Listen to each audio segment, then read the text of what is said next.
Alhamdulillah ala ni'matil Islam wal iman wa kafa biha min ni'mah. Alhamdulillahilladzi hadana bi abdihil mukhtar man da'ana ilaih bil idzni wa kad nadana labbaika ya man dallana wa hadana.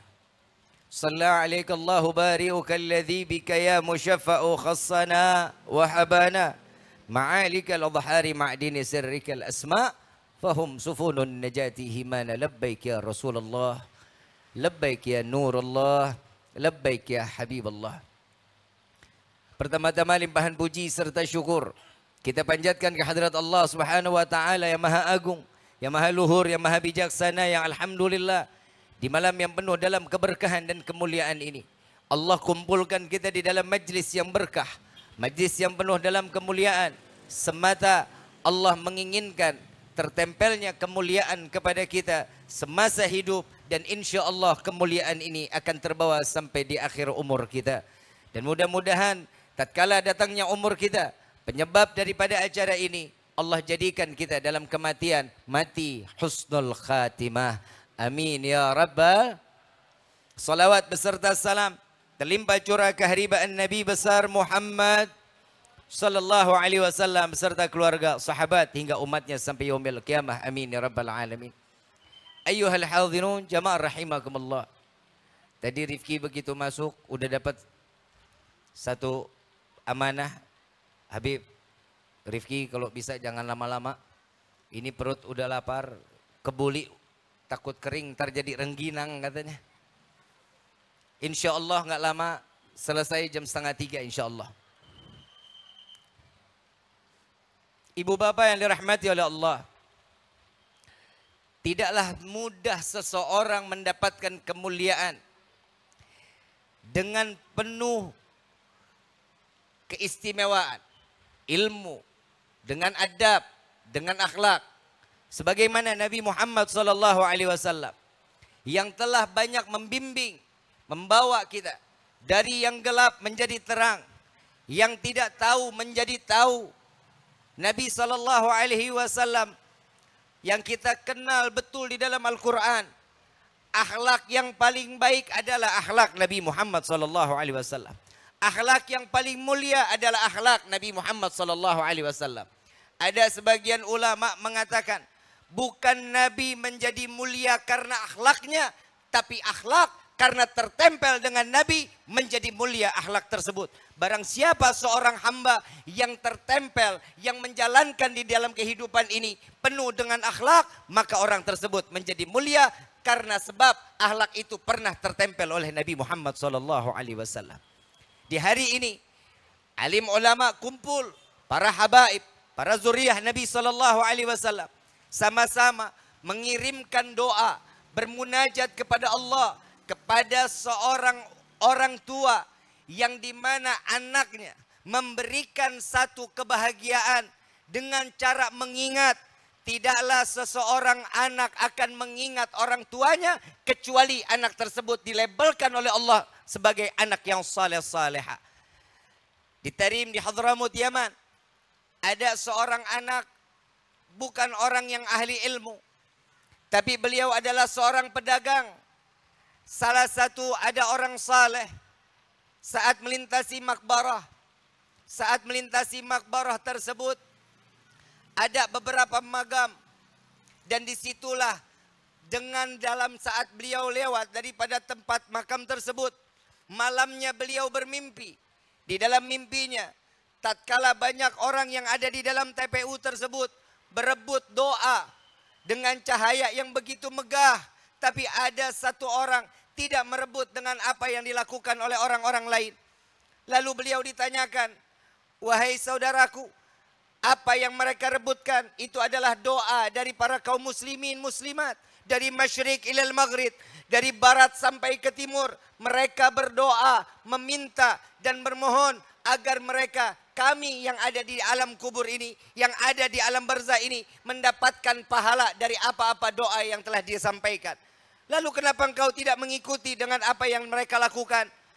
Aku khawatir jika aku ikut masuk ke dalam tempat itu, aku ikut mengambil daripada doa-doa tersebut, aku khawatir ada kawan yang dimana dia membutuhkan Karena aku mengambilnya, dia tidak mendapatkan. Namun aku telah mendapatkan kemuliaan.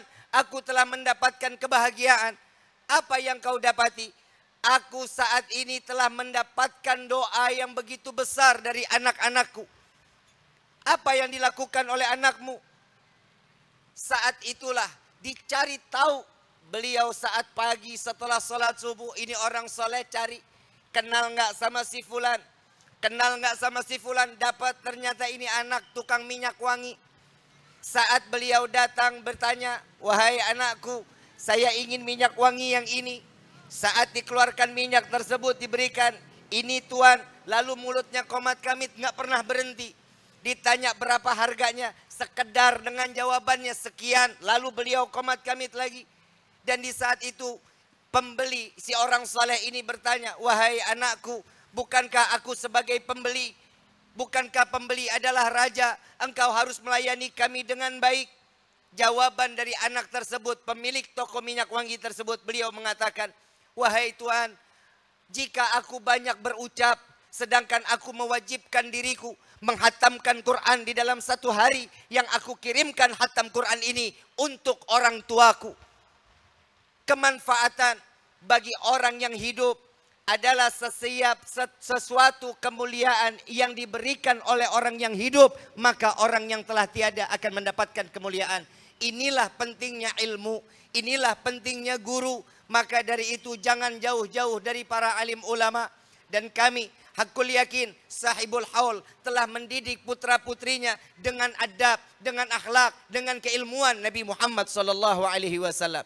Tidaklah seseorang akan menjadi mulia kecuali Allah memberikan kemuliaan atas izinnya. Tidaklah orang akan memberikan satu penghormatan kepada orang lain kecuali Allah menginginkan kehormatan tersebut ditempel kepada setiap hamba agar satu sama lainnya bisa saling menghormati. Inilah bentuk keistimewaan Nabi Muhammad SAW. Kenapa bisa menjadi mulia? Karena beliau sahibul haul pastinya telah mengamalkan amaliyah yang diajarkan oleh baginda Nabi Muhammad SAW. Ibu bapak yang dirahmati oleh Allah, ada satu kisah. Nabi SAW sedang berjalan dengan Sayyidina Ali karamallahu wajhah. Tatkala beliau sedang berjalan, terlihat pohonnya begitu rindang. Nabi mengajak Sayyidina Ali, wahai Ali, duduk dulu di tempat ini, istirahat sejenak wahai anakku. Beliau duduk bersama Sayyidina Ali. Lalu tidak lama ada ratu lebah datang kepada Rasul SAW dan beliau mengatakan, wahai Rasulullah, engkau adalah tetamuku, engkau hinggap, engkau duduk di tempat ini, maka izinkan aku melayanimu wahai Rasulullah. Terima kasih wahai lebah, kata Rasul. Wahai Rasulullah, aku memiliki tempat yang begitu bagus.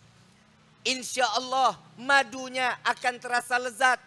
Maka cicipkan ya Rasulullah. Saat itu Sayyidina Ali dipanggil. Wahai Ali, ambil daripada sarang lebah tersebut. Yang namanya mantu, kalau dipanggil mertua mau nggak mau harus manut. Betul apa enggak? Saya nggak yakin kalau bapak-bapak di sini ditanya, tolong ambilin tuh sarang lebah. Insya Allah alasannya 1000 alasan. Yang sakit gigi, kepala sakit, lagi nggak enak badan. Kenapa? Takut disengat. Sayyidina Ali pun sama. Sayyidina Ali berkata sama Rasulullah, ya Rasulullah, ini betul disuruh ambil sarang lebah. Ini kalau digoyang sedikit, kita akan diantup ya Rasulullah. Tidak. Ratu tadi telah berbicara kepadaku, kita ini adalah tetamunya, maka ambillah. Dengan saat di mana itu juga Sayyidina Ali mengambil daripada sarangnya, memberikan daripada kepada Rasul SAW, dicicipi oleh Rasulullah. Lalu Rasulullah ini mengatakan, wahai lebah, betapa lezat madu ini. Tolong ceritakan kepadaku awal mula sebelum menjadi manis seperti ini, apa yang kau kerjakan? Wahai Rasulullah, aku diperintah oleh Allah untuk mengambil dari sari-sari putik, yang dimana saat aku menarik, aku mengambil dari sari putik tersebut dalam keadaan cukup pahit.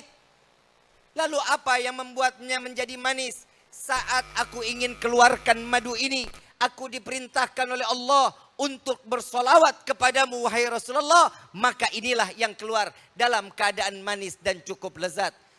Apa hikmah daripada kisah ini?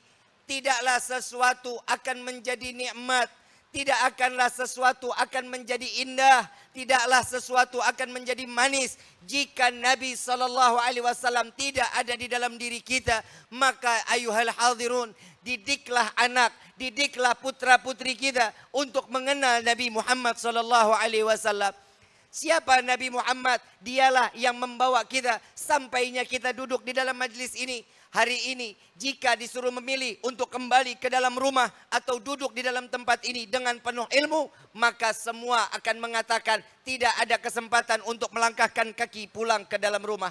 Kenapa? Karena rahmat Allah malam ini diturunkan. Karena di malam ini orang yang sebanyak apapun dosa akan diampuni oleh Allah Subhanahu wa taala. Dengan niat kita duduk di dalam majlis ini, bukan hanya kita yang mendapatkan ilmu, bukan kita yang hanya yang mendapatkan keberkahan, tapi orang tua kita yang masih ada, yang tidak ada, semua akan mendapatkan keberkahan dan kemuliaan dari Allah Subhanahu wa taala. Ayuhal hadirun, di malam ini mari sama-sama kita mengadakan tangan di hadapan Allah, bermunajat kepada Allah, menyebut nama Allah dengan mengagungkan nama Allah. Dengan zikir jalalah kita menyebut nama Allah. Mudah-mudahan tidak keluar kita dari majlis ini melainkan semua hajat kita dikabulkan oleh Allah. Yang punya dosa-dosa kita diampuni oleh Allah, diganti dengan pahala yang berlimpah. Yang belum memiliki keturunan, Allah berikan keturunan. Yang belum memiliki jodoh, Allah pertemukan jodohnya. Amin ya rabbal alamin. Walillahi asma'ul husna faduhu biha faqulu jami'an ya Allah ya Allah ya Allah ya Allah ya Allah ya Allah ya Allah ya Allah ya Allah.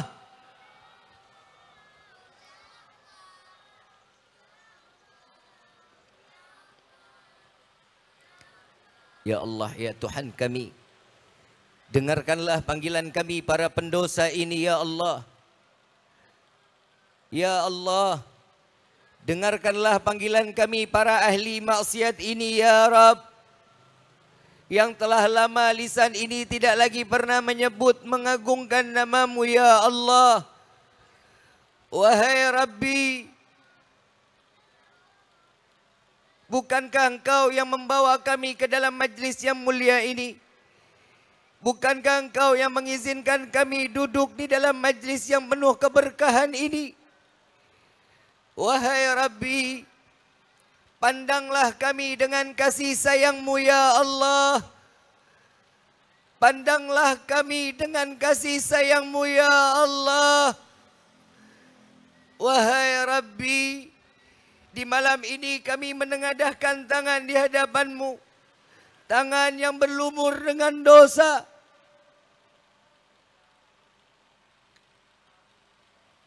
Ampuni kami ya Allah. Ampuni kami ya Allah. Wahai Rabbi, lama lisan ini tidak lagi pernah menyebut dan mengagungkan nama-Mu ya Rabb.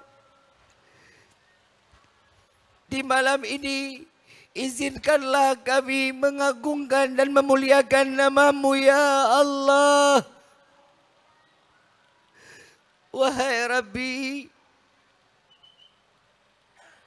susah payah kami menyebut nama-Mu. Dosa apa lisan kami ini ya Allah. Wahai Rabbi,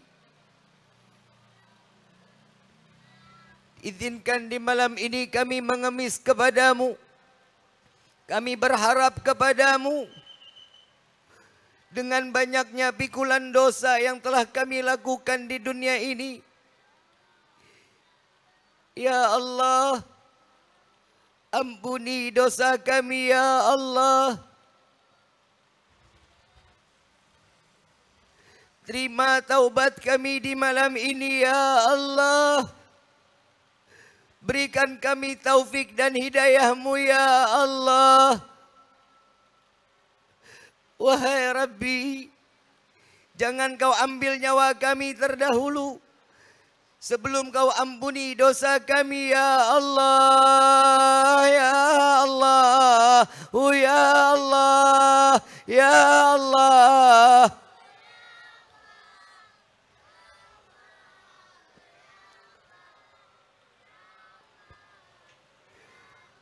Wahai Rabbi,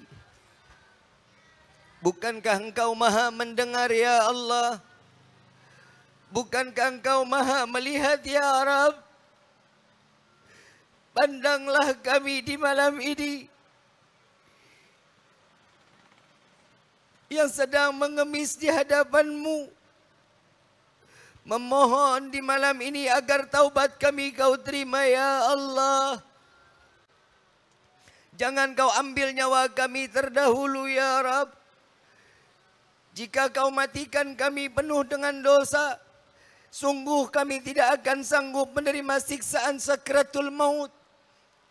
Sungguh ya Allah, kami tidak akan sanggup menerima siksaan alam kubur. Dan sungguh ya Rabb, kami tidak akan sanggup menerima siksaan padang mahsyar. Dan juga ya Allah, kami takut masuk ke dalam neraka-Mu ya Allah. Ya Allah, ya Tuhan kami, terima taubat kami di malam ini ya Allah. Ya Allah, izinkan kami menengadahkan tangan berdoa untuk kedua orang tua kami. Panjangkan umur kedua orang tua kami ya Allah. Angkat derajat kedua orang tua kami ya Allah. Berkahi kehidupan orang tua kami ya Allah. Bahagiakan orang tua kami ya Allah.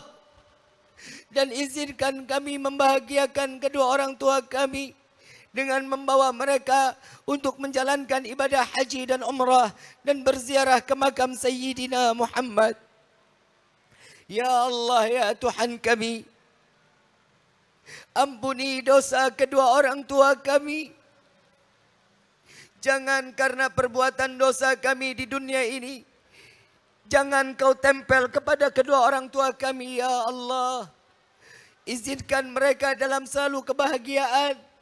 Jaga kedua orang tua kami sebagaimana mereka menjaga kami di waktu kecil. Ya Allah, ya Tuhan kami, banyak perbuatan dosa yang telah kami lakukan kepada kedua orang tua kami, kepada ayahanda kami. Kami tidak pernah menghargai jerih payah ayahanda kami. Dari pagi sampai malam, hujan kehujanan, panas kepanasan, mencari rezeki yang halal untuk kami. Dan tidak jarang kami mencaci, memaki, menghina ayahanda kami. Maafkan kami ya Allah.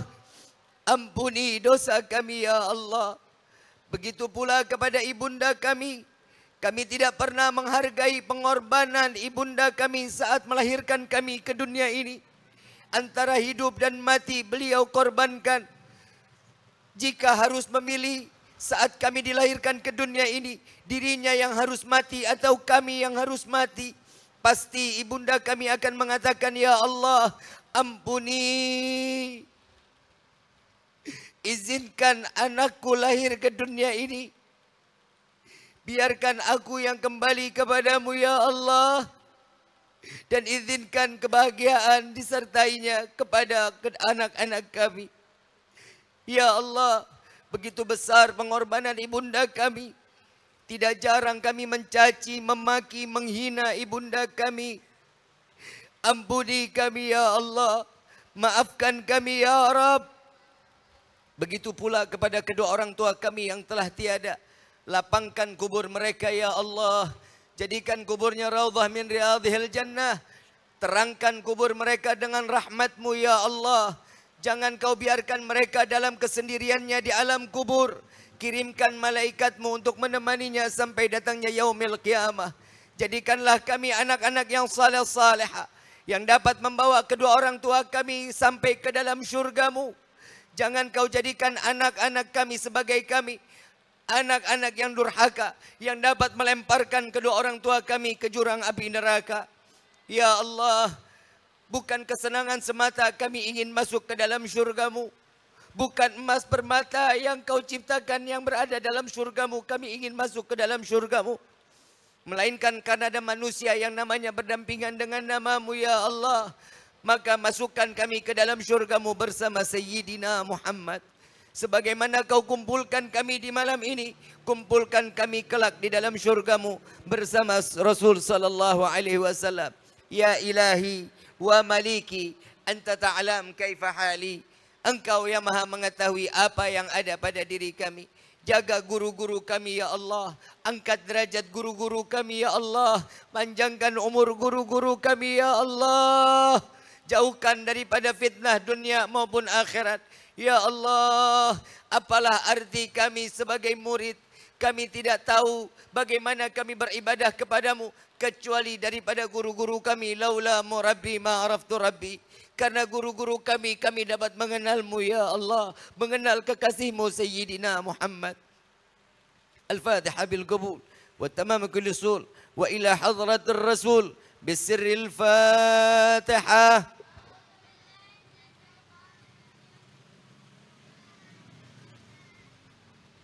Iyyaka na'budu wa iyyaka nasta'in. Ihdinas siratal mustaqim. Shiratal ladzina an'amta 'alaihim ghairil maghdubi 'alaihim waladdallin. Amin amin ya rabbal alamin. Kurang lebih mohon dibukakan pintu maaf yang seluas-luasnya. Wabillahi taufiq wal hidayah. Assalamualaikum warahmatullahi wabarakatuh.